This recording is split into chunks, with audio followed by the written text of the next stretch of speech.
விஜய் அவர்கள் அங்கு வந்தால் நீதிமன்றம் சொன்ன ஒரு ஸ்டேட்மெண்ட்டை உடைக்கணும்ன்றது அங்கே ஒரு பெரிய பிளான் இருக்குன்றதா நமக்கு கிடைக்கப்பட்ட தகவல். என்னது, விஜய் வந்தாலே மாநாடு தான் என்று உங்களுக்கு தெரியாதா? நீதிபதி சொன்ன வார்த்தை.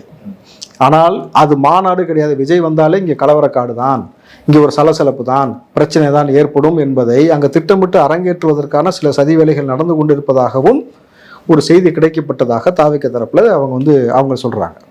ஸோ அப்போ இப்படி இருக்கும் பொழுது இந்த சூழல்ல மறுபடியும் விஜய் அவர்கள் அங்கே போகும் பொழுது திட்டமிட்டு ஒரு அசம்பாவியத்தையோ ஒரு அடிதடியவோ ஏற்படுத்துவதற்கான வாய்ப்பையும் உருவாக்குவதற்கான வாய்ப்பு இருக்குன்றது கிடைக்கப்பட்ட தகவல். இதெல்லாம் தாண்டி குறிப்பாக இடமே கிடைக்கல அப்படின்ற சூழல்ல சேலத்தில் வச்சு பார்க்கலாம், கரூரில் வச்சு பார்க்கலாம், கரூரில் பார்க்க முடியல, சேலத்தில் பார்க்கலாம், அங்கே பார்க்கலாம், இங்கே பார்க்கலான்ற பல விமர்சனங்கள் சொன்னாலும் வரக்கூடிய நபர்களை நிம்மதியாக ஒரு இடத்துல உட்கார்ந்து பிரச்சனை இல்லாமல் அவர்கள்ட்ட ஆசுவாசப்படுத்தி பேசி, இப்போ விஜய் அவர்களை கூப்பிடுறது காசு கொடுக்க கூப்பிடல, காசு எப்பயோ கொடுத்துட்டாரு, கரெக்டுங்களா? 20 வங்கி கணக்கில் கொடுத்தாச்சு.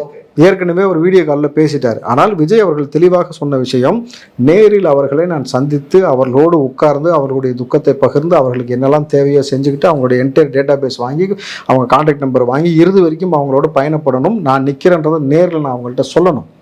ஆனால் இதுக்கு நம்ம தொடர்ச்சியாக அனுமதிக்கு கேட்டு அனுமதி கிடைக்காமல் பல சிக்கல்கள் பல சூழ்ச்சிகள் எல்லாம் இருக்கும் பட்சத்தில் அவர்களை சந்தித்தே தீரணும்னு விஜய் சொன்னதன் காரணத்தினால தான் இந்த ஏற்பாடுகள் நடக்குது.